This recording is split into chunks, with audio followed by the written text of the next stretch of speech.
اعوذ باللہ من الشیطان الرجیم بسم اللہ الرحمن الرحیم بحمد اللہ۔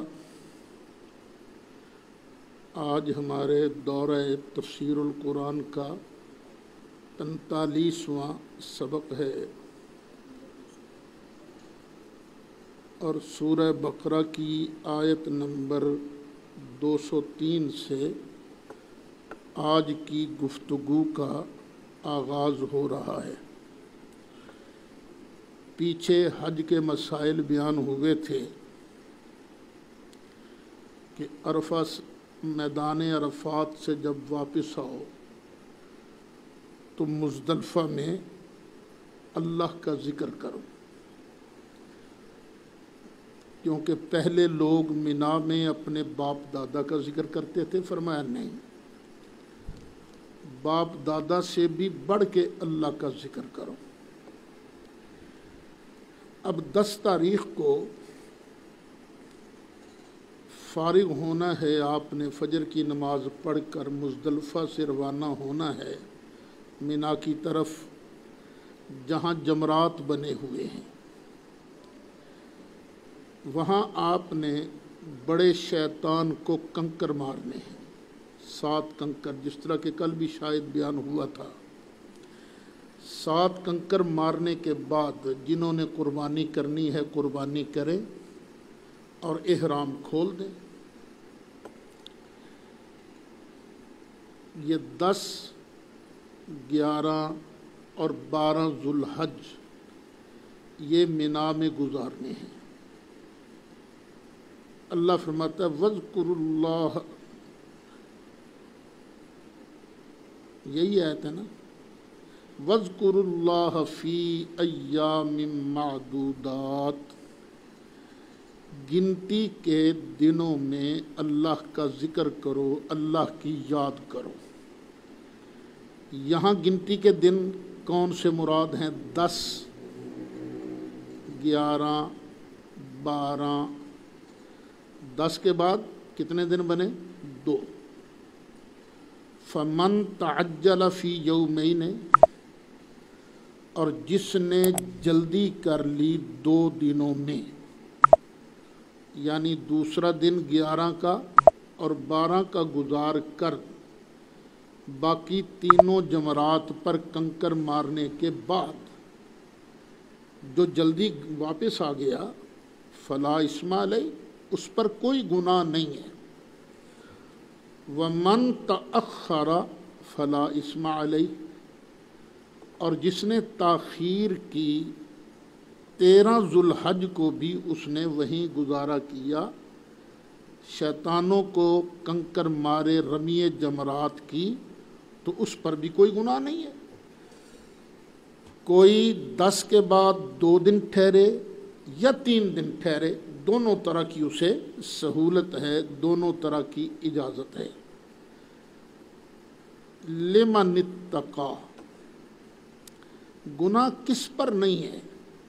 جس کے دل میں تقوی ہے، جو اللہ سے ڈرتا ہے، جو سیر سپاٹے کے لیے نہیں گیا، صرف منظر دیکھنے کے لیے نہیں گیا، دل میں اللہ کا خوف رکھ کر اللہ کی محبت میں اللہ کے حکم کی تعمیل میں گیا ہے، تو اس پر کوئی گناہ نہیں۔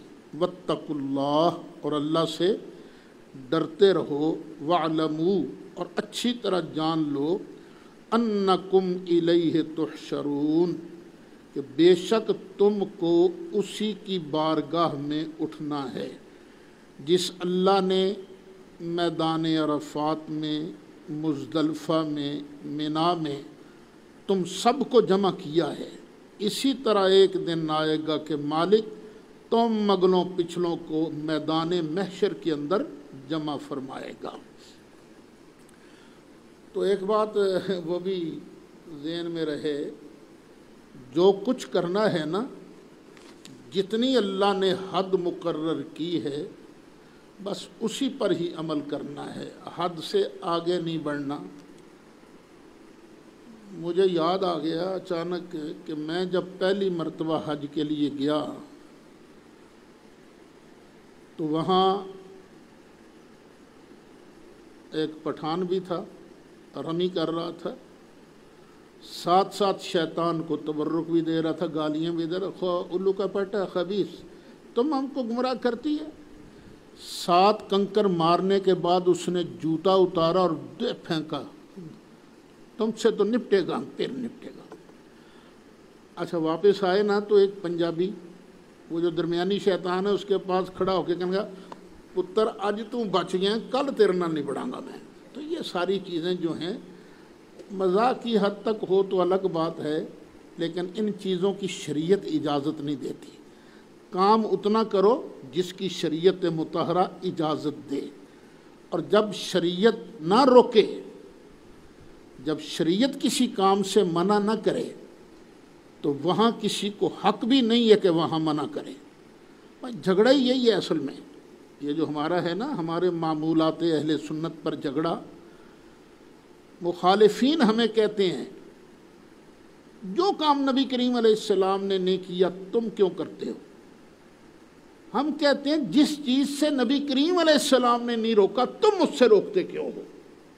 کئی چیزیں ہیں جو نبی کریم علیہ السلام نے نہیں کی، صحابہ کرام نے نہیں کی، آج سارا کچھ ہوتا ہے۔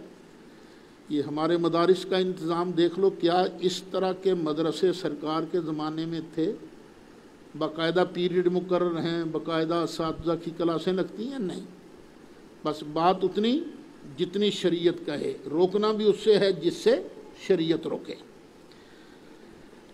اچھا، آج بھی کچھ لوگ دوغلے ہوتے ہیں، دوغلے،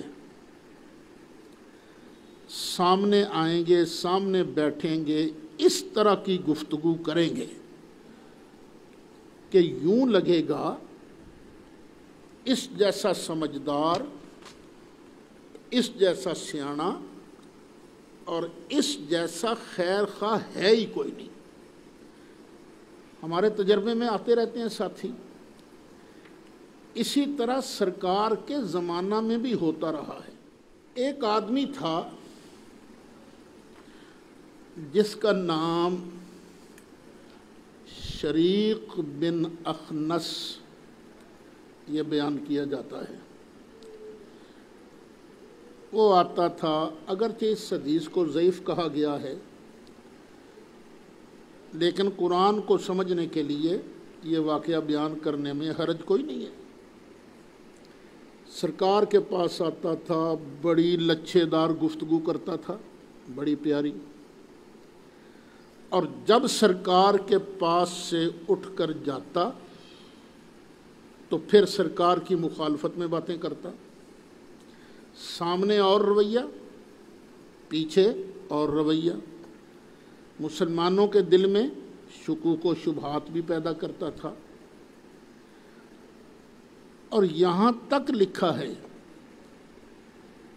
کہ وہ گیا، باہر نکلا نا، کھیتوں کو آگ لگا دی، مویشی تباہ کر دیے، یعنی سامنے کچھ پیچھے کچھ۔ تو مومن کا یہ رویہ نہیں ہونا چاہیے۔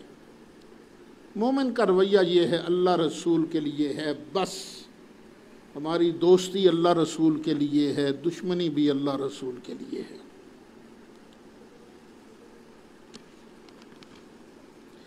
اللہ اس کا ذکر کرتا فرماتا وَمِنَ النَّاسِ، بعض لوگ ایسے ہیں مَن يُعْجِبُكَ قَوْلُهُ، جس کی بات تمہیں بڑی اچھی لگتی ہے، فی الحیات الدنیا، دنیا کی زندگی میں۔ جب وہ دنیا کی بات کرتا ہے تو اس جیسا سمجھدار لگتا ہی کوئی نہیں۔ وَيُشْهِدُ اللَّهَ عَلَى مَا فِي قَلْبِهِ، اور جو کچھ اس کے دل میں ہے نا، اس پر وہ اللہ کو گواہ بھی بناتا ہے۔ اللہ گواہ ہے جناب، ایسے ہے، میرا اللہ جانتا ہے، میں آپ کا بڑا خیر خواہ ہوں، میرا اللہ گواہ ہے۔ اللہ کو نہ بات بات پر اللہ کے نام کی قسمیں کھاتا ہے، لیکن ہے کیا؟ وَهُوَ أَلَدُّ الْخِصَامِ، سب سے بڑا جھگڑالو ہے، سب سے بڑا جھگڑالو۔ سامنے بات کچھ اور آگے پیچھے بات کچھ. اور یہاں دیکھ لیجئے یہ مومن کی نشانی نہیں الد الخصام کے سخت درجے کا جھگڑالو ہو. اپنے آپ کو کبھی جھگڑالو نہ بناؤ، بلکہ اپنے آپ کو ملانے والا بناؤ. ملانے والا، جھگڑا کرنے والا نہ بنانا. اگر جھگڑا کرنا پڑے تو اللہ کے لیے، اللہ کی رضا کے لیے اور لوگوں کو غلطی سے بچانے کے لیے. بڑے اچھے طریقے سے بھی تو بات ہو سکتی ہے نا، خام خواہ جھگڑا نہیں کرنا چاہیے. جس طرح کہ مجھے افسوس ہوتا ہے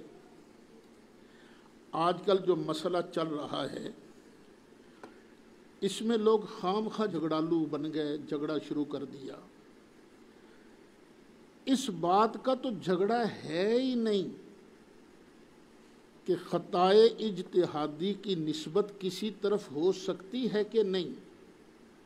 بیٹے یہ جھگڑا نہیں ہے. اصل جھگڑا کیا تھا کہ جب سیدہ مانگ رہی تھیں تو خطا پر تھیں، بس ان لفظوں کا جھگڑا. لیکن جھگڑالو طبیعتوں نے فاؤل کھیلا. جس طرح نہیں گیم کے اندر لوگ فاؤل پلے کرتے ہیں، فاؤل کھیلا اور اس بات کو چھوڑ کر خطا اجتہادی آدم علیہ السلام کی طرف ہو سکتی ہے تو یہ ہو سکتا ہے. وہ میں دیکھتا رہتا ہوں پوسٹیں وغیرہ. جن حضرات تک میری آواز پہنچتی ہے وہ بھی میری بات پر کان دھریں. دیکھو یہ ہماری فیس بک پر پوسٹیں، ہمارے بیانات ساری دنیا سنتی ہے. کہ آپ کو پتہ نہیں کروڑوں لوگ ایسے ہیں جو ہم علماء کے طرز عمل کی وجہ سے دین سے دور ہوتے جا رہے ہیں. لوگ یہ کہتے ہیں ان لوگوں کو بات کرنے کا سلیقہ تک نہیں ہے، طریقہ نہیں ہے.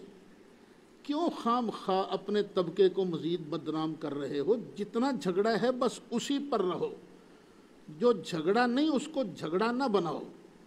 اور پھر بھی اچھا جو حضرات مناظرہ کا شوق رکھتے ہیں، اگر مناظرہ ہو احقاق حق کے لیے تو یہ انبیاء کی سنت ہے، اور اگر مناظرہ ہو اپنی طور کے لیے تو اس سے بڑا گناہ کوئی نہیں. یہ بھی یاد رکھنا. اگر اس لیے مناظرہ کرنا میں 10 پتہ دیاں گا، میں یہ کر دیاں لوگوں کو پتہ لگے کہ میں بھی کچھ ہے، ہاں نہیں، اس سے بڑا گناہ صرف اللہ کو راضی کرنے کے لیے. تو اللہ راضی کب ہوگا؟ جب بندہ سچ بولے گا اور سچی بات کی طرف لوگوں کو دھیان کرائے گا. بس اتنی سی بات ہے کہ جب سیدہ مانگ رہی تھیں تو خطا پر تھیں. تو جو میرے بھائی، جو میرے عزیز اس مسئلے پر الجھ رہے ہیں نا، وہ بھی یہی بات کہیں نا، آگے نہ جائیں. وہ کہیں جی ہم کہتے ہیں. اتنی جرت تو آپ کے اندر ہے نہیں کہ آپ یہ کہیں جب سیدہ مانگ رہی تھیں تو خطا پر تھیں. تو آگے خطائے اجتہادی بتاؤ ابھی اس کا نتیجہ کیا ہوگا؟ پہلے جو کام وہابی کرتے تھے اب آپ شروع کرو گے. خطائے اجتہادی کو بڑھاتے جاؤ گے. پھر بات ہے سرکار بھی تو خطائے اجتہادی کرتے تھے نا. ابھی آپ آدم علیہ السلام تک آئے ہو، پھر آپ جناب موسیٰ تک پہنچو گے، پھر سرکار تک بھی پہنچو گے. بس اتنا کام ہوگا. پہلے وہابی کہتے تھے، ہم ان کا مقابلہ کرتے تھے، پھر آپ کا مقابلہ کرنا پڑے گا. یاد رکھ لیجئے نبی کریم علیہ السلام اللہ کی ذات و صفات کے مظہر اتم ہیں. یہ بات یاد رکھیے گا. مظہر اتم ہیں سرکار اللہ کی ذات و صفات کے. آگے میں بحث نہیں کرتا. وَإِذَا تَوَلَّا سَعَى فِي الْأَرْضِ، اور جب یہ منافق الد الخصام پیٹھ پھیرتا ہے یعنی مجلس سے نکلتا ہے، سعی فی الارض لیفسد فیہا، تو زمین میں چلتا کیوں ہے؟ تاکہ زمین میں فساد ڈالے. فساد ڈالنے کے لیے زمین میں چل، کبھی ادھر جا کبھی ادھر جا، کبھی اس کے دل میں شبہ ڈال، کبھی اس کے دل میں شبہ ڈال. وَيُهْلِكَ الْحَرْثَ وَالنَّسْلَ، اور ہلاک کر دیتا ہے کھیتیوں کو اور جانوں کو، جانوروں کو خراب کر دیتا ہے، تباہ کر دیتا ہے. کوئی شریک بن اخنس کی بات ہو رہی ہے اگر وہ روایات صحیح ہیں، وگرنہ ہر منافق کے بارے یہی بات ہے۔ اچھا دوسرا ترجمہ وَإِذَا تَوَلَّا، پہلا ترجمہ کیا ہے؟ جب وہ مجلس سے نکلتا ہے، پیٹھ پھیرتا ہے۔ دوسرا جب اسے حکومت دی جاتی ہے، جب وہ کسی علاقے کا حکمران بن جاتا ہے تو پھر کیا کرتا ہے؟ سعی فی الارض لیفسد فیہا، تو زمین میں فساد کے لیے چلتا پھرتا ہے۔ ویہلک الحرث والنسل، اور سن لو واللہ لا یحب الفساد، اللہ فساد کو پسند نہیں کرتا۔ آپ لوگ بھی اپنا گریبان میں منہ ڈالو، آپ اگر پیار کرتے ہو استاد سے، مرشد سے، والد سے، والدہ سے، تو تم کیا سوچتے ہو ہماری شرارت کی خبر ان کو ہو؟ کبھی سوچتے ہو؟ نہیں سوچتے نا۔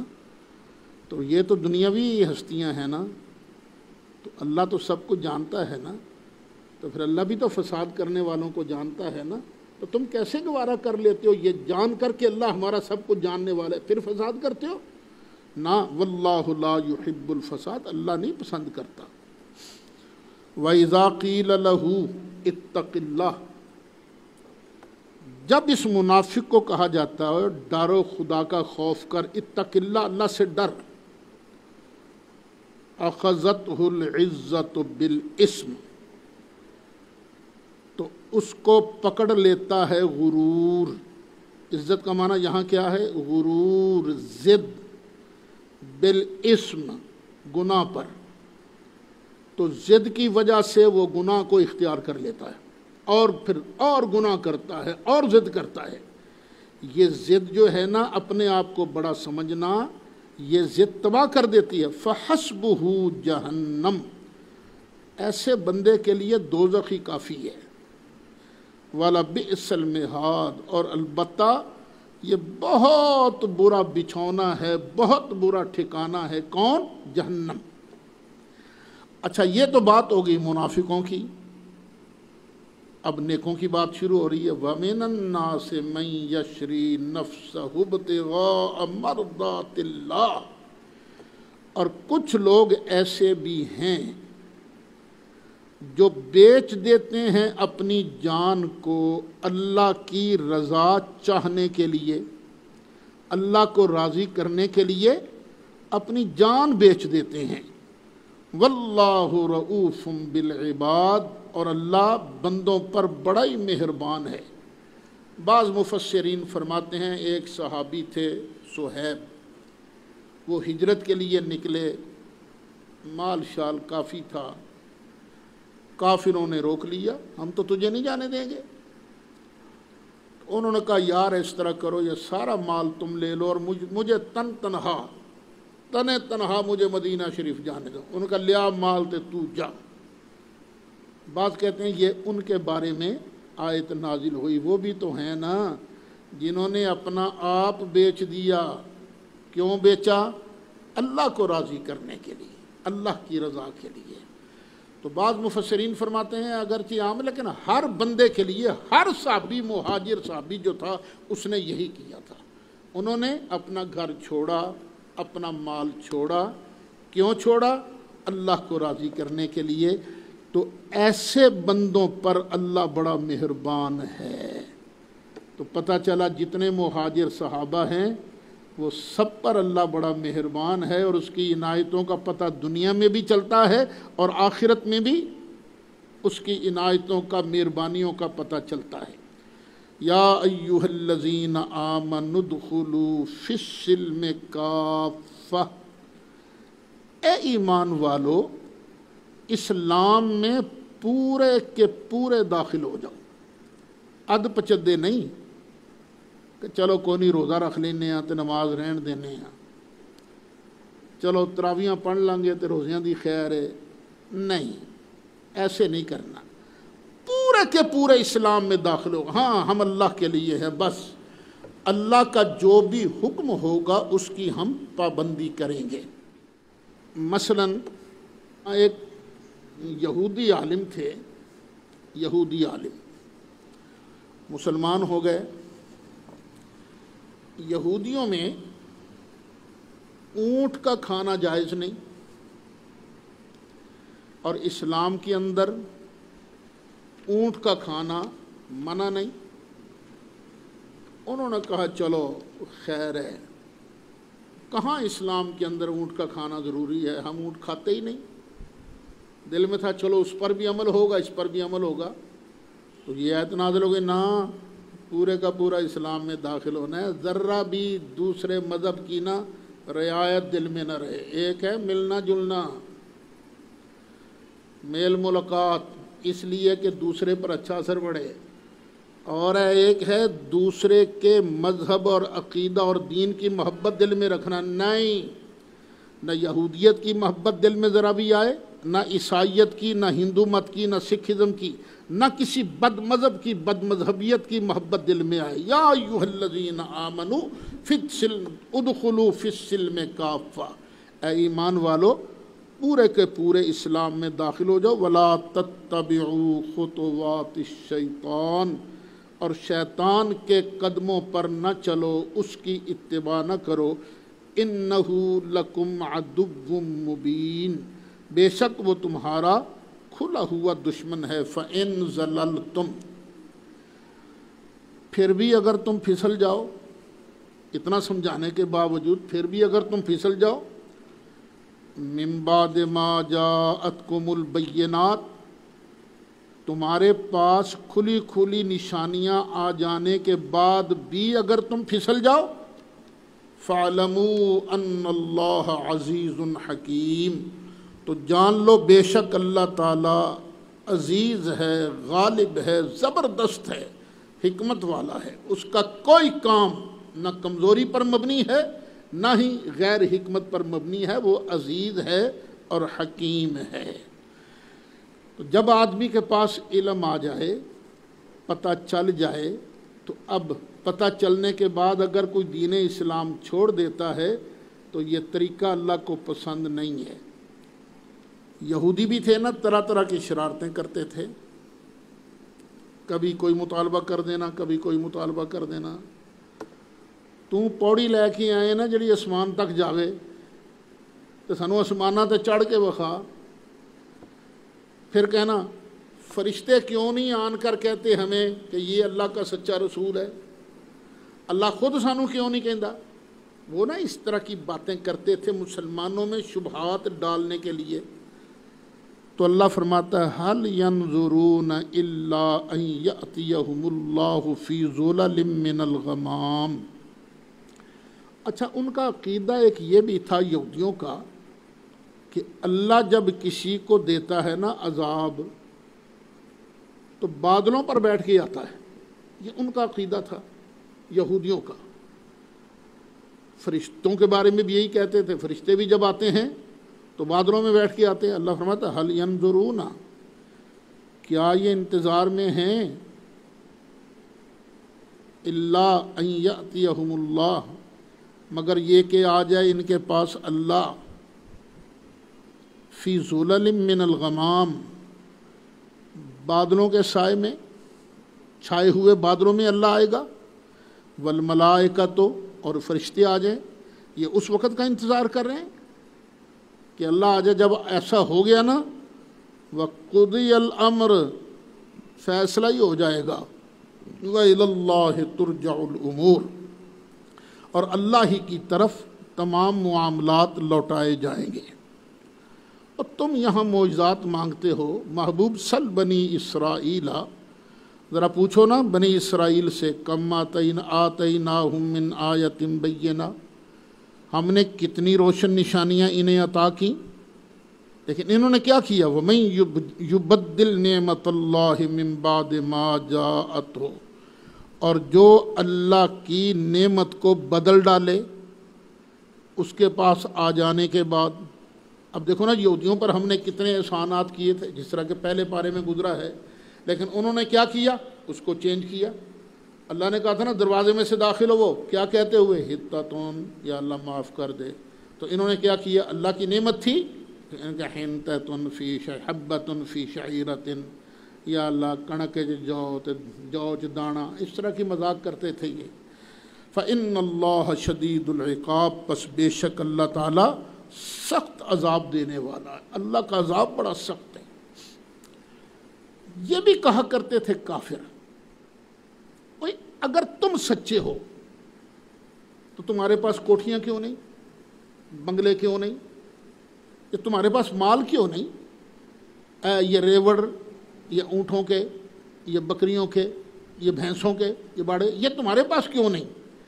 اللہ فرماتا ہے سن لو، زُيِّنَ لِلَّذِينَ كَفَرُوا، مزین کر دی گئی ہے کافروں کے لیے، بڑی خوبصورت بنا سنوار کے ہم نے کافروں کے سامنے رکھی ہے، کیا؟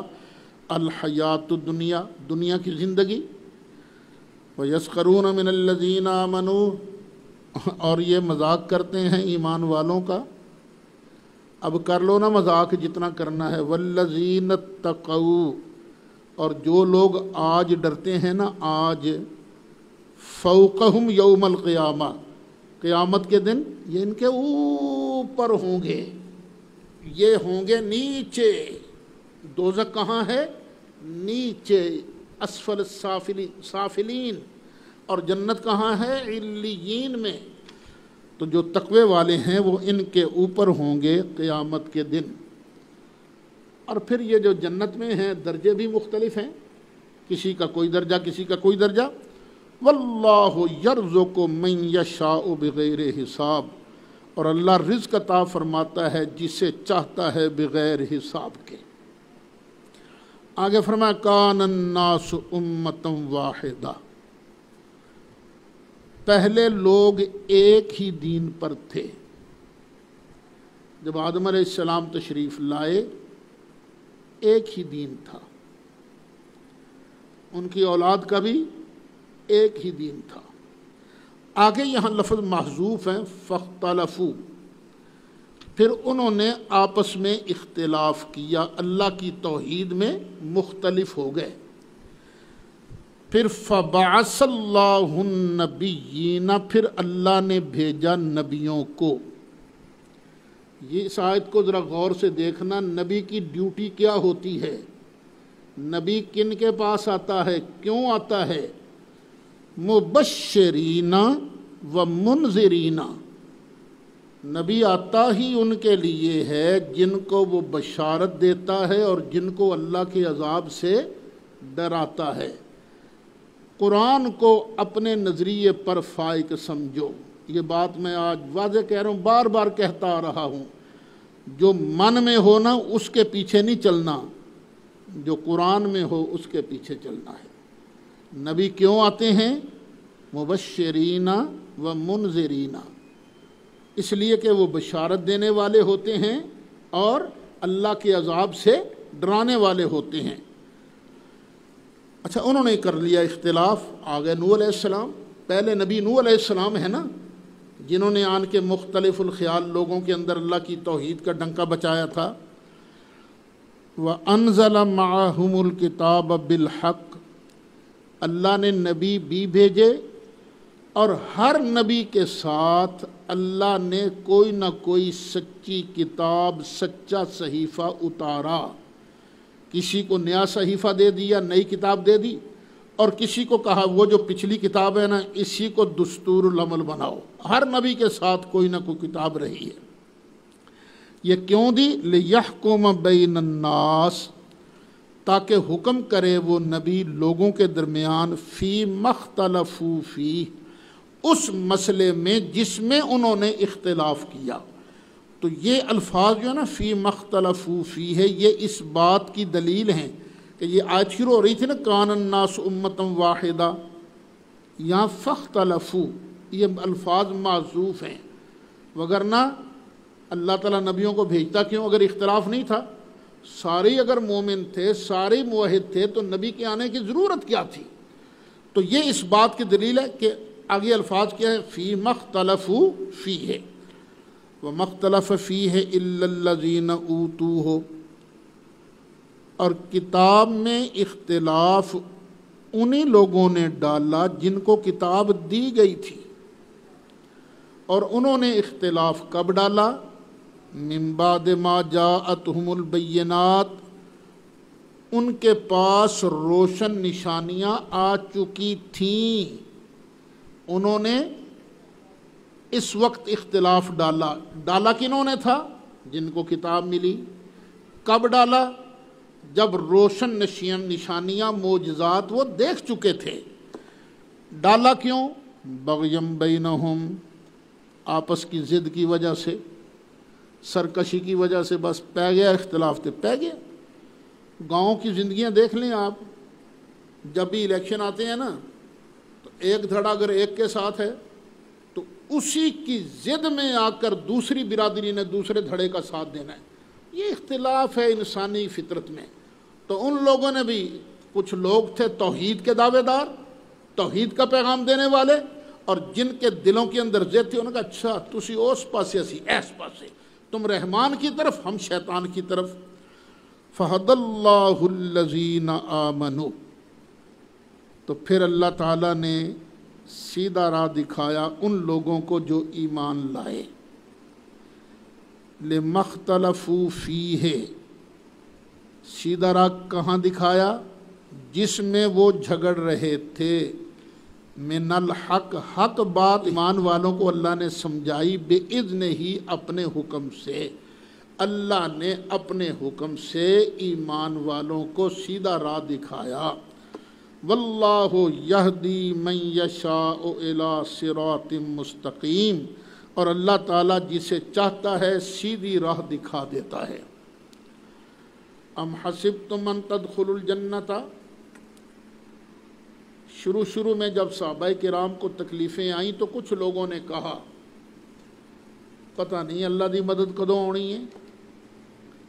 اب اللہ ارشاد فرماتا ہے ام حسبتم، کیا تمہارا خیال یہ ہے ان تدخلوا الجنۃ، کہ تم ایویں جنت میں چلے جاؤ گے، کہ تم جنت میں چلے جاؤ گے۔ ولما یأتکم، اور ابھی تک نہیں آئی تمہارے پاس، کیا نہیں آئی؟ مثل الذین خلو من قبلکم، مثال ان لوگوں کی جو تم سے پہلے گزر چکے ہیں، ان جیسی حالت تم پر نہیں آئی۔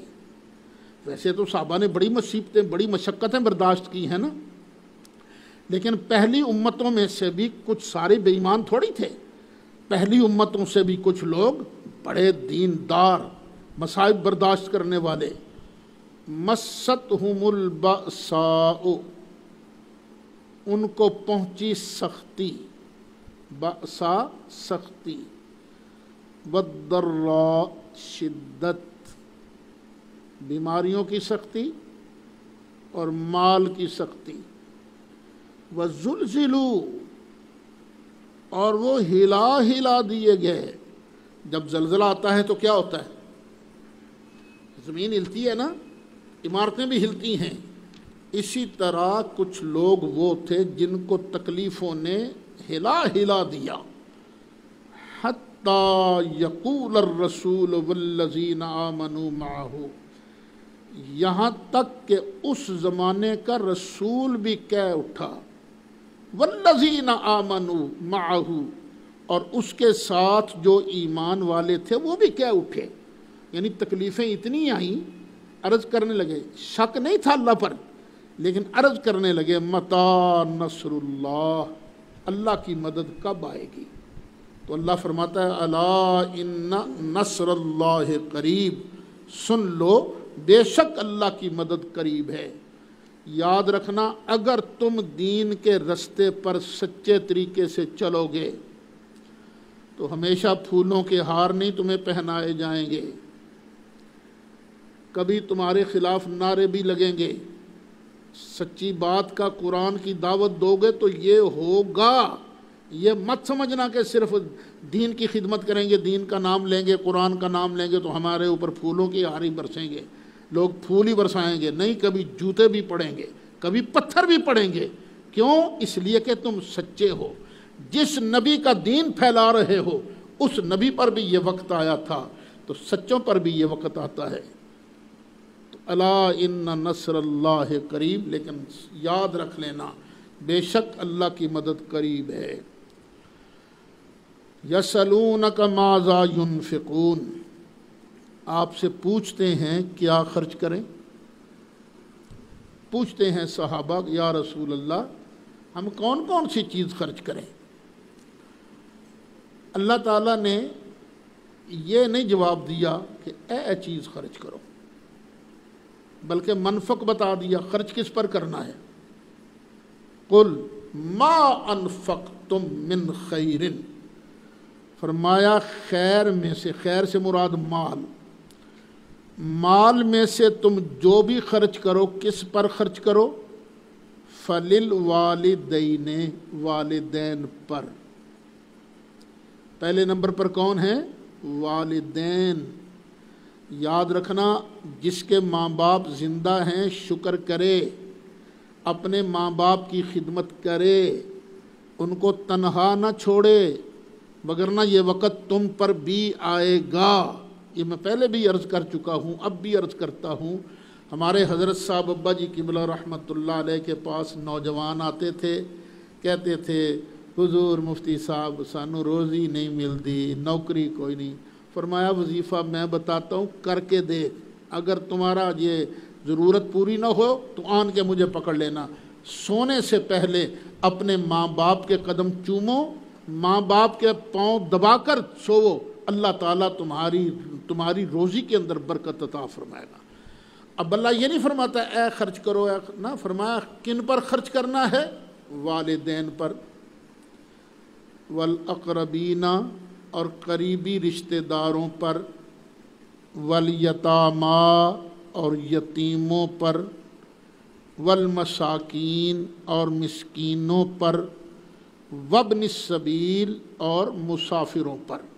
ان پر خرچ کرنا ہے تم نے۔ زکوٰۃ تو تم نے دینی ہے، اب اور مال بھی جو خرچ کرنا ہے وہ ان پر خرچ کرو۔ یہ ہیں تمہارے پاس چیزیں۔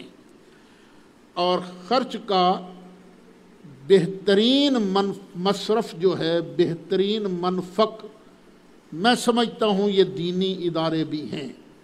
جو اصحاب خیر ہیں ان کو چاہیے کہ زکوٰۃ تو تم دیتے ہی ہو، اللہ نے جو دیا ہے ادھر ادھر اڑانے کی بجائے یہ دینی مدارس پر خرچ کرو۔ فَإِنَّ وَمَا تَفْعَلُوا مِنْ خَيْرٍ، تم جو بھی مال خرچ کرو گے نا، یہ نہ سمجھنا پتہ نہیں اللہ نو یاد بھی ہے کہ نہیں، سانو یہ اجر ملے گا کہ نہیں ملے گا۔ وَمَا تَفْعَلُوا مِنْ خَيْرٍ فَإِنَّ اللَّهَ بِهِ عَلِيمٌ، پس بے شک اللہ اس کو جانتا ہے۔ جہاد فرض ہو گیا۔ اب انسانی طبیعتیں ہیں نا، انسانی فطرت، اچھا بعض فطرتیں ہوتی لڑاکو ہیں، وہ دیکھتے ہیں کہ کب کوئی موقع ملے لڑنے کا تو لڑے۔ نیک طبیعت ہو تو جہاد کی طرف شوق ہوتا ہے، بد فطرت ہو تو وہ جھگڑے فساد کرتا ہے۔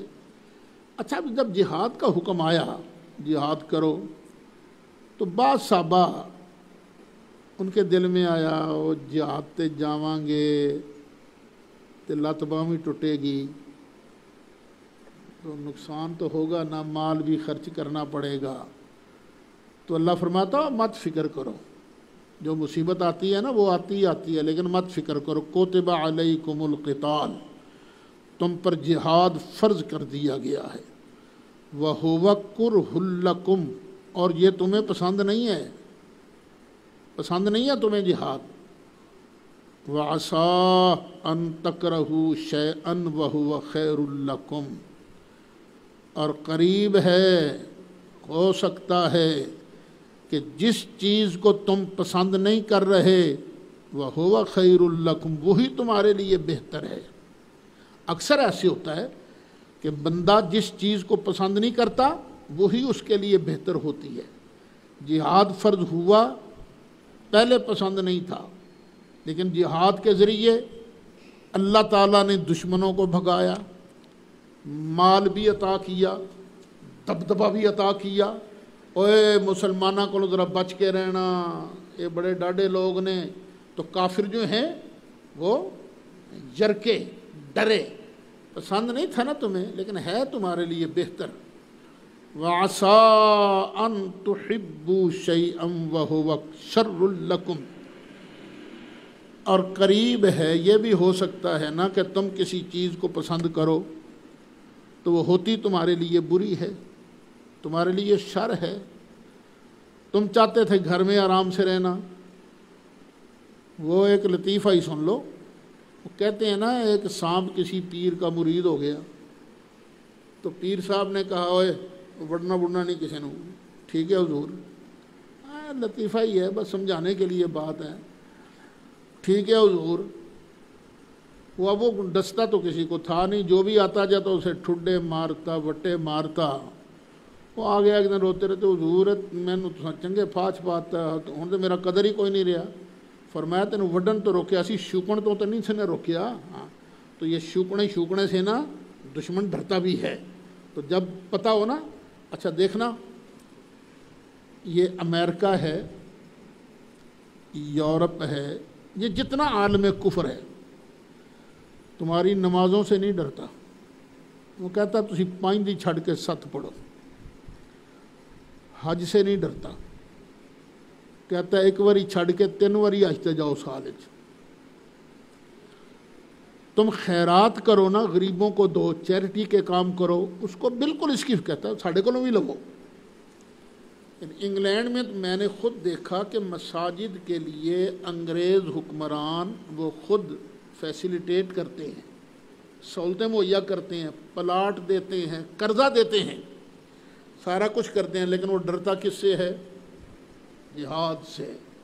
کیوں کہ جہاد کریں گے نا تو بیڑا غرق ہمارا ہی ہوگا۔ تو ہر وہ قوت جو جہاد کی حامی ہو عالم کفر کو وہ اچھی نہیں لگتی۔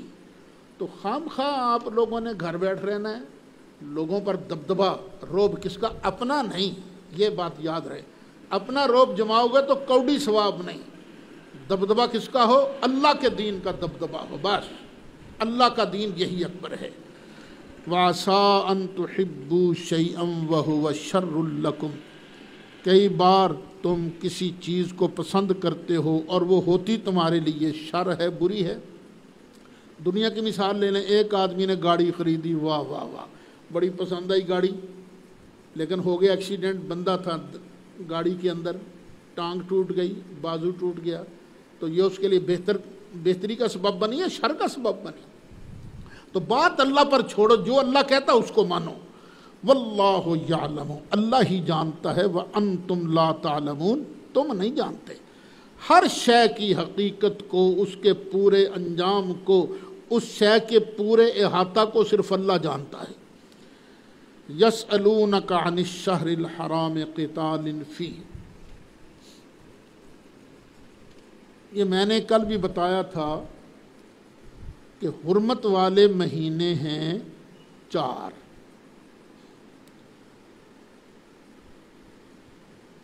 ایک گروپ صحابہ کرام کا جہاد کے لیے گیا، انہوں نے سمجھا کہ شاید یہ جمادی الثانی کی 29 تاریخ ہے۔ کافروں سے مٹ بھیڑ ہو گئی، مقابلہ ہو گیا، ایک آدمی کافروں کا مارا گیا، عمر حضرمی اس کا نام تھا۔ اب یا تو کافروں نے تانا مانا یا کچھ مسلمانوں کے دل میں خیال آیا، اچھا انہوں نے کیا سمجھا چاند کی تاریخ کون سی ہے؟ 29، یہ نہ چاند کی 30 ہے، انہوں نے چاند کی 30 سمجھا، حقیقت میں پچھلا چاند تھا 29 کا، یہ تھی رجب کی پہلی تھی۔ اور انہوں نے کہا کیسے مسلمان ہیں، انہوں نے حرمت والے مہینے کا خیال نہیں کیا، یا مسلمانوں کے دل میں خود آیا یہ ہم نے کیا کر دیا، حرمت والے مہینے کا پاس نہیں کیا۔ تو اللہ ارشاد فرماتا ہے یسألونک عن الشہر الحرام قتال فیہ، محبوب یہ آپ سے حرمت والے مہینے میں لڑنے کا حکم پوچھتے ہیں۔ قل قتال فیہ کبیر، محبوب جواب دے دو اس مہینے میں لڑنا بہت بڑا گناہ ہے، لیکن وصد عن سبیل اللہ، اللہ کی راہ سے روکنا، وکفر بہ، اور اللہ کا کفر کرنا، اللہ کے رستے سے روکنا، اس کا انکار کرنا، والمسجد الحرام، اور مسجد حرام سے روکنا، یہ کیا ہے؟ وَإِخْرَاجُ أَهْلِهِ مِنْهُ، اور مسجد حرام والوں کو مسجد حرام سے نکالنا، یعنی یہ مہاجرین کو نکلنے پر مجبور کر دینا اکبر عند اللہ، یہ اللہ کے نزدیک بہت بڑا گناہ ہے۔ تم کہتے ہو شہر حرمت کے اندر قتال، تو میں اللہ کہتا ہوں یہ جو چیزیں ہیں نا جو میں نے بیان کی ہیں یہ اس سے بڑا گناہ ہے۔ والفتنۃ اکبر من القتل، اور یہ تو قتل ہوا ہے نا ایک، لیکن یہ جو فتنہ ہے نا شرک، فتنہ کس کو کہا گیا ہے؟ شرک کو۔ یہ شرک جو ہے قتل سے بھی زیادہ بڑا گناہ ہے۔ ویسے فتنہ کا ایک معنی شرارت بھی ہے، جو آدمی شرارتی ذہن ہوتا ہے نا اس کو سوچنا چاہیے اللہ تیرے بارے کیا کیا رہا ہے۔ یہ جو شرارت کرنا ہے نا، خام خواہ مسلمانوں کو تنگ کرنا نا، کئی لوگ کہتے ہیں میں نے خود اپنے کہا پھر اسی شرارت کر کے بھی دساں گے، یعنی شرارتی ذہن ہوتے ہیں، تو اللہ کہتا ہے نہیں، والفتنۃ اکبر من القتل، یہ فتنہ تو قتل سے بھی بڑا، ولا یزالون یقاتلوکم، اور یہ ہمیشہ تم سے لڑتے رہیں گے، انہوں نے تم سے صلح ولا کوئی نہیں کرنی، تم نرم ہو جاؤ خام خواہ، نہ یہ تم سے لڑتے رہیں گے۔ کب تک لڑتے رہیں گے؟ حتی یردوکم عن دینکم، یہاں تک کہ وہ تم کو تمہارے دین سے پھیر دیں، ان استطاعوا، اگر کر سکیں، اگر بن پڑے تو وہ تمہیں تمہارے دین سے پھیرنے تک تم سے لڑتے رہیں گے۔ اور سن لو وَمَن يَرْتَدِدْ مِنْكُمْ، اب یہ تخویف اخروی ہے، آخرت سے ڈرایا جا رہا ہے، اور جو تم میں سے مرتد ہو جائے، چھوڑ دے، ان دین ہی، اپنے دین سے، فَيَمُتْ، اور پھر مر جائے، جو مر جائے، وَهُوَ كَافِرٌ، اور وہ کافر ہی ہو۔ جو آدمی سچے دین سے پھر جائے،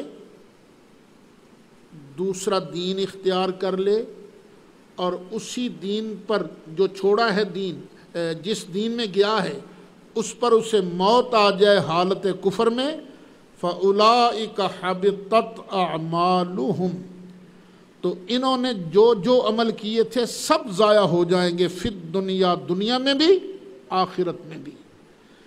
دنیا میں عمل ضائع کیا ہو جائیں گے؟ میں نے لا الہ الا اللہ کبھی پڑھا تھا، تو مسلمانوں کے سے حق حقوق اس کو نہیں ملیں گے، دنیا میں وہ سارے عمل ضائع ہو جائیں گے۔ نماز پڑھی تھی نہیں مانی جائے گی، تم واجب القتل ہو، مرتد جو ہے مسلمانوں کی حکومت ہو تو وہ واجب القتل ہوتا ہے، دنیا میں بھی اس کے عمل ضائع اور آخرت میں بھی عمل ضائع۔ یا اللہ میرے کھاتے میں تو اتنی نمازیں ہیں، کوئی نماز نہیں، تو مرتد ہو گیا تھا۔ وَأُولَئِكَ أَصْحَابُ النَّارِ، اور یہی لوگ جہنمی ہیں، ہم فیہا خالدون، وہ اس میں ہمیشہ رہیں گے۔ پیچھے بیان تھا کافروں کا، اب آگے پھر ایمان والوں کا تسلی اللہ دے رہا ہے، انعام کی بشارت دے رہا ہے۔ ان الذین آمنوا، بے شک جو لوگ ایمان لائے، والذین ہاجروا، اور انہوں نے ہجرت کی، وجاہدوا فی سبیل اللہ، اور اللہ کی راہ میں جہاد کیا۔ یہ کوالٹیاں دیکھ لو کس کس میں ہیں۔ ان الذین آمنوا، جو لوگ ایمان لائے، کیا ابو بکر صدیق کے اندر ایمان والی کوالٹی ہے کہ نہیں؟ عمر فاروق میں ایمان والی کوالٹی ہے کہ نہیں؟ عثمان غنی میں، علی مرتضیٰ میں کیا ایمان والی کوالٹیاں ہیں کہ نہیں؟ والذین ہاجروا، اور جنہوں نے ہجرت کی، کیا ان صحابہ کے اندر ہجرت والی کوالٹیاں ہیں کہ نہیں؟ وجاہدوا فی سبیل اللہ، کیا انہوں نے اللہ کی راہ میں جہاد نہیں کیا؟ جہاد والی کوالٹی بھی ہے، ہجرت والی کوالٹی بھی ہے، ایمان والی کوالٹی بھی ہے۔ اولئک یرجون رحمت اللہ، یہی لوگ ہیں جو اللہ کی رحمت کی امید کرتے ہیں۔ ابو بکر بھی اللہ کی رحمت کا امیدوار ہے۔ واللہ غفور الرحیم، اللہ بخشنے والا ہے، مہربان ہے۔ میں یہاں صاف صاف عرض کر دوں، کچھ لوگ جناب ابو بکر صدیق کے خلاف بکواس کر کے، ان کو ننگی گالیاں دے کے ملک کے اندر فساد پھیلانا چاہتے ہیں۔ ہم یہ قطعاً برداشت نہیں کر سکیں گے کہ صحابہ کرام کو گالیاں دے۔ تمہارا عقیدہ اپنے ساتھ ہے، اس کو اپنے اندر تک رکھو بس۔ جو صحابہ کرام کو گالیاں دے گا، اہل بیت اطہار کی شان میں گستاخی کرے گا، وہ قطعاً قابل معافی نہیں ہے۔ یہ دھمکیاں دیتے ہو تم لوگ ہمیں کہ ہم یہ کر لیں گے، ہم وہ کر لیں گے، دھمکیاں کسی اور کو دینا۔ یہ سنیوں نے چوڑیاں نہیں پہنی ہوئی، تم کہتے ہو کہ ہم فلاں ادارے کا گھیراؤ کر لیں گے، شیعہ کہتے ہیں نا ہماری اپنی لڑائیاں جو ہیں سو ہیں، تو تم کیا سمجھتے ہو ہمارے پاس اس کا جواب کوئی نہیں ہے؟ ذرا آنکھ تو اٹھا کر دیکھو کسی ادارے کی طرف، کسی سنی ادارے کی طرف۔ تمہارے یہاں کے ادارے، فیصل آباد کے ادارے پھر بچ پائیں گے؟ یہ بھی ہو سکتا ہے کہ تمہاری ان دھمکیوں نے اگر کچھ سنگین صورت اختیار کر لی تو سعید اسد سب کچھ بھول بھال کر خود اس ادارے کے تحفظ کے لیے جا سکتا ہے وہاں۔ اپنی لڑائیاں اپنے ساتھ ہیں، اپنے جھگڑے اپنے ساتھ ہیں، لیکن کسی خبیث کو جو صحابہ کرام کو گالیاں بکے ان کو اجازت نہیں دی جا سکتی کہ وہ اہل سنت کی طرف میلی آنکھ سے بھی دیکھے۔ حکومت کا بھی فرض ہے وہ ایسے لوگوں کے منہ میں لگام ڈالے جو اس ملک کے اندر فرقہ واریت کی فضا پیدا کرنا چاہتے ہیں، فرقہ وارانہ فسادات کرانا چاہتے ہیں۔ اس بات کی طرف بھی توجہ کی جائے، میں حکومت سے کہہ رہا ہوں اس بات کی طرف توجہ کریں، پاکستان میں فرقہ وارانہ لڑائی یہ کس کے فائدے میں ہے؟ یہ لوگ کس کو فائدہ پہنچانا چاہتے ہیں؟ کوئی اہل بیت کو برا کہے، کوئی صحابہ کو برا کہے، یہ فائدہ کس کو پہنچانا چاہتے ہیں؟ پاکستان کو تو اس لڑائی کا کوئی فائدہ نہیں، اس کا فائدہ سراسر انڈیا کو ہے اور اسرائیل کو ہے۔ اگر حکومت اگر پوری دیانتداری سے کوشش کرے نا تو تانے بانے پیچھے نظر آ جائیں گے کہ ان کے پیچھے کون ہے۔ تو ملک کو فسادات سے بچانے کے لیے ایسے خبیثوں کے منہ میں لگام دی جائے جو جناب ابو بکر صدیق رضی اللہ عنہ کے خلاف بک بک کرتے ہیں۔ اولئک یرجون رحمت اللہ، یہی لوگ جو ہیں یہ اللہ کی رحمت کے امیدوار ہیں۔ واللہ غفور الرحیم، اور اللہ تعالیٰ بخشنے والا مہربان ہے۔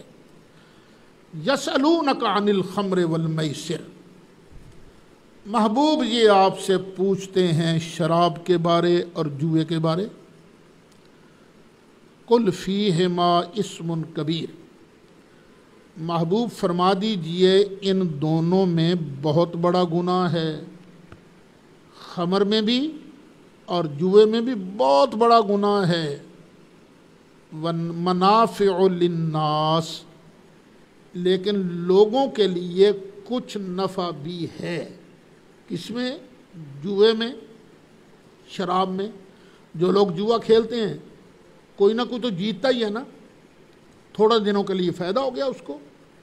شراب پی کر نشہ چڑھتا ہے، بندے کی طبیعت کہتی ہے میں کر دیاں، پھر خواہ وہ وزیر اعظم ہو اس کو بھی تقریر کرنے کا پتہ نہیں چلتا میں نے کہنا کیا ہے اور کہنا کیا نہیں ہے۔ وَنَافِعُ لِلنَّاسِ، کچھ فائدے ہیں۔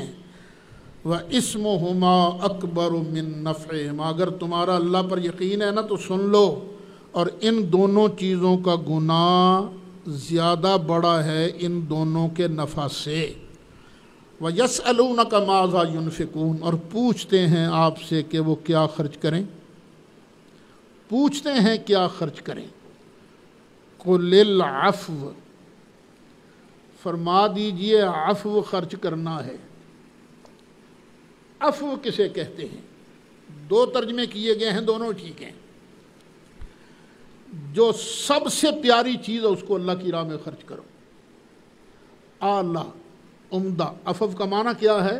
اعلیٰ عمدہ چیز اللہ کی راہ میں خرچ کرو۔ چوتھا پارہ نکالو ذرا، دیکھو چوتھا پارہ شروع ہو رہا ہے، لن تنالوا البر حتی تنفقوا مما تحبون، تم ہرگز بھلائی تک نہیں پہنچ سکتے جب تک اللہ کی راہ میں پسندیدہ چیز خرچ نہ کرو۔ اعلیٰ شے جو تمہیں پسند ہے اس کو اللہ کی راہ میں خرچ کرنا ہے۔ ایک معنی یہ ہے۔ دوسرا معنی یہ ہے کہ عفو کہتے ہیں ضرورت سے زائد چیز کو، کہ ضرورت سے جو زائد ہے نا اس کو اللہ کی راہ میں خرچ کر دو۔ کذالک یبین اللہ لکم الآیات، اسی طرح اللہ بیان فرماتا ہے تمہارے لیے نشانیاں، لعلکم تتفکرون، تاکہ تم فکر مند ہو، سوچو، فی الدنیا والآخرہ، دنیا کے کاموں میں بھی سوچو اور آخرت کے کاموں میں بھی سوچو۔ دنیا کا کام کرنے لگو، جوئے کے قریب نہیں جانا، گناہ کے قریب نہیں جانا، گھاٹے والے طرف نہیں جانا، آخرت کے کام کرنے لگو تو وہ کام کرو جس میں اللہ کی رضا ہو۔ وَيَسْأَلُونَكَ عَنِ الْيَتَامَى، اور محبوب آپ سے پوچھتے ہیں یتیم بچوں کے بارے میں۔ ایسے ہوتا تھا کہ بچے ہو گئے یتیم اور ان کے پاس مال بھی ہوتا تھا، مال بھی تھا، کئی بچوں کے پاس مال بھی تھا۔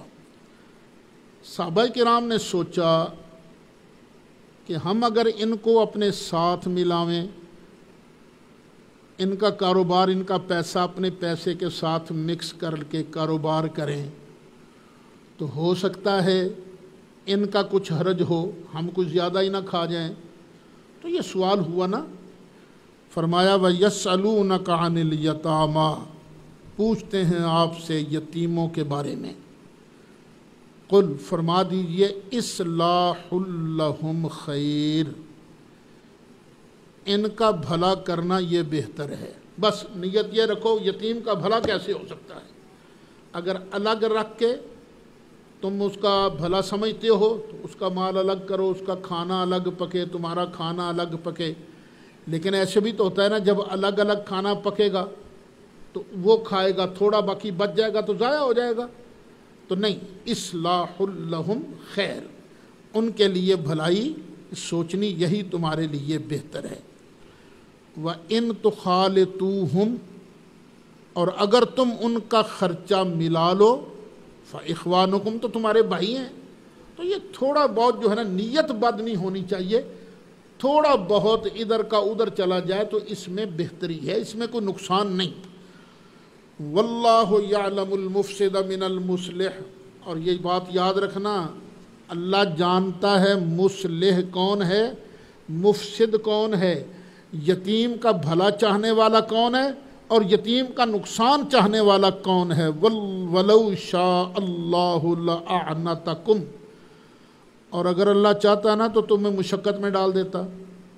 وقو وقت کرو جی، ادھر روٹی وکری پکے، 2 روٹیاں پکنیاں، یہ بھی تو ایک مشکل ہے نا۔ وہ چھوٹا بچہ ہے، پکا ہی نہیں سکتا، بچی ہے جو بچہ ہے، تو اللہ تمہیں مشکل میں ڈال سکتا تھا، لیکن اللہ تعالیٰ نے تمہارے لیے مہربانی فرمائی۔ ان اللہ عزیز حکیم، بے شک اللہ تعالیٰ غالب ہے، حکمت والا ہے۔ وَلَا تَنْكِحُوا الْمُشْرِكَاتِ حَتَّى يُؤْمِنْ، مشرک عورتوں سے نکاح مت کرو جب تک کہ وہ مومن نہ ہو جائیں۔ وَلَأَمَةٌ مُؤْمِنَةٌ، اور بے شک مومن لونڈی، خیر من مشرکۃ، یہ بہتر ہے مشرکہ عورت سے۔ ایماندار ہو، بھلے لونڈی ہو، اس سے نکاح کر لو۔ مشرک عورت سے نکاح نہیں کرنا، خواہ کتنی سونی کیوں نہ لگے۔ اور پھر وَلَوْ أَعْجَبَتْكُمْ، اگرچہ تمہیں کتنی اچھی کیوں نہ لگے۔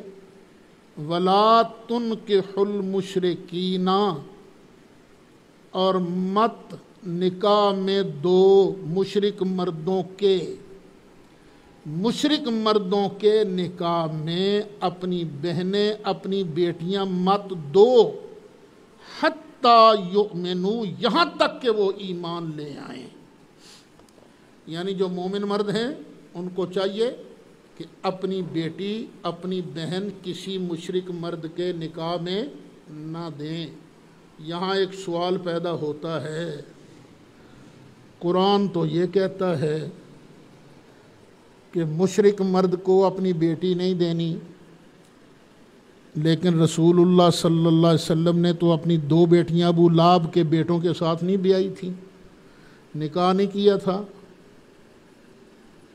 اس آیت کا اور اس میں کیا تطبیق ہوگی، کیا مطابقت ہوگی، یہ اہل علم کے لیے سوال میں چھوڑے جا رہا ہوں کہ دے دوں جواب۔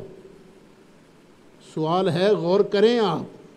اللہ تو کہتا ہے مشرک مرد کو اپنی بیٹی کا نکاح مت دو، تو سرکار نے اپنی 2 بیٹیاں ابو لہب کے بیٹوں کے نکاح میں کیوں دیں؟ رخصتی نہیں ہوئی تھی کہ سرکار نے جب نبوت کا اعلان فرمایا تو انہوں نے طلاق دے دی۔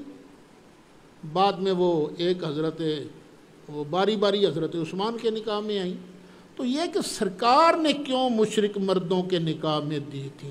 جواب بڑا آسان ہے۔ کیا ہے جواب؟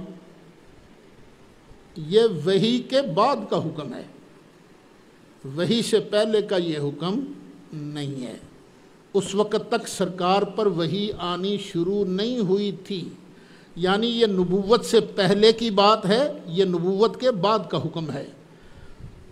وَلَعَبْدٌ مُؤْمِنٌ خَيْرٌ مِّن مُشْرِكٍ، اور مومن غلام بہتر ہے مشرک سے۔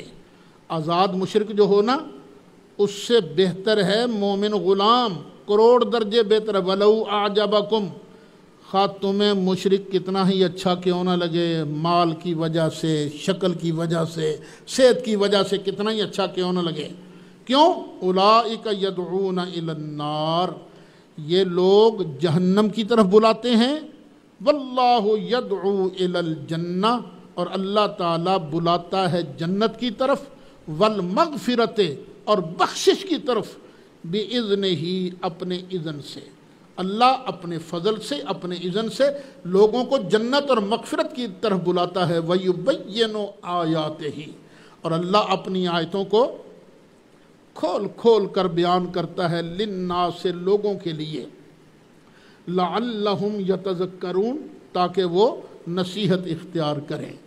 مولاي صل وسلم دائما ابدا